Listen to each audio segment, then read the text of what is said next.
اگر دودھ خراب ہو جائے، ایکسپائر ہو جائے، تو کیا اس کا استعمال کرنا جائز ہے یا ناجائز ہے، وہ حلال ہے یا حرام ہے؟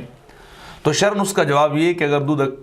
ایکسپائر ہو جائے، خراب ہو جائے، تو اس کو کسی اور استعمال میں لایا جا سکتا ہے۔ آپ کوئی بھی چیز اس کے ساتھ تیار کر سکتے ہیں بشرطے کہ وہ مضر صحت نہ ہو۔ یہ الگ بات ہے کہ اگرچہ پاکیزہ رزق نہیں رہے گا لیکن حلال وہ پھر بھی ہوگا، یعنی اس کا استعمال حلال ہے، وہ حرام نہیں ہو جائے گا، لیکن وہ پاکیزہ نہیں رہے گا، اس شیپ کے اندر یا اس کنڈیشن کے اندر وہ نہیں ہے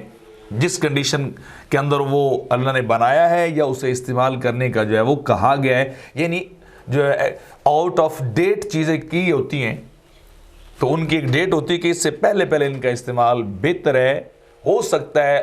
جب یہ ایکسپائر ہو تو یہ ریئیکشن دے، ریئیکٹ کر جائے، کوئی اس کے اندر جو ہے وہ کوئی ایسی چیز جو ہے پوائزنری نہ پیدا ہو جائے جو انسان کی صحت کے اوپر جو ہے وہ اثر انداز ہو۔ تو اگر ایسا